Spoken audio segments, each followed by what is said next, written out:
তরিতা গয়নাগুলো নিরাপদ জায়গায় পাঠানোর ব্যবস্থা করছে। তরিতা মনে মনে ভাবতে থাকে, বাড়ির গাড়িতে গেলে ঠাম্মি নিশ্চয়ই কোনো না কোনো ড্রাইভারের কাছ থেকে ঠিক জানতে পারবেন, তাই বাড়ির গাড়িতে যাওয়া যাবে না। এই বলে তরিতা পায়ে হাঁটতেই শুরু করে। আর এদিকে বোরকা পরে তেজ, সুধা, সমুদ্র, ঝিনুক সকলেই তরিতাকে ফলো করছে। তেজ সুধাকে একের পর এক প্রশ্ন করেই যাচ্ছে। সুধা তেজকে বলে, আপনাকে না এই প্ল্যান থেকে আমরা বাদ দিয়ে দেব। এত প্রশ্ন করলে মানুষ তো লক্ষ্যভ্রষ্ট হবেই।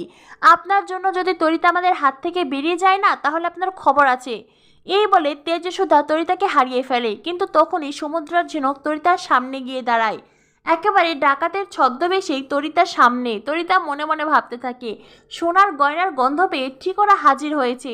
সবাই মিলে তরিতাকে চারদিক থেকে ঘিরে ফেলেছে। সমুদ্র খেলনা বন্দুক নিয়ে তরিতার সামনে যায়। তরিতা বলে, এই আপনারা কে? আপনারা কি চান? আপনার হাতে এটা খেলনা বন্দুক নাকি?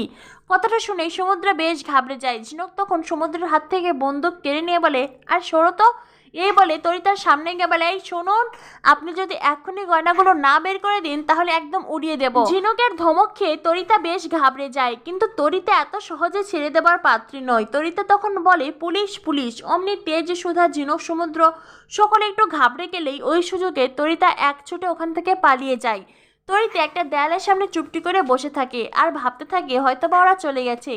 কিন্তু তখনই তরিতা দেখতে পায় সামনে আবারও তেজ সুধারা দাঁড়িয়ে আছে। তরিতা তো এই গয়না চোরদের চক্করে পড়ে বেশ ঘাবড়ে গেছে। এইবার বুঝি তার গয়নাগুলো তাকে খোয়াতেই হবে। তো বন্ধুরা, বুঝতেই পারছো, চোর পুলিশের লুকোচুরি খেলায় জমে উঠেছে শুভ বিবাহ সিরিয়াল। আগামী পর্বে দেখানো হবে জ্যোৎস্নাদি ঠাম্মিকে বলে, ঠাম্মি কোথায় তোমার আদরের নাতি? এই প্রথমবার তোমার আদরের নাতি পুজোতে নেই। তখনই দেখা যায় সুধা আসে। সুধা ঠাম্মিকে বলে, ঠাম্মি আপনাকে দেওয়া কথা আমি রেখেছি, আমি গজাননের গয়না ফিরিয়ে এনেছি। তেজের বাবা সুধাকে বলে, যাও মা, তুমি নিজের হাতে গজাননকে গয়না পরিয়ে দাও।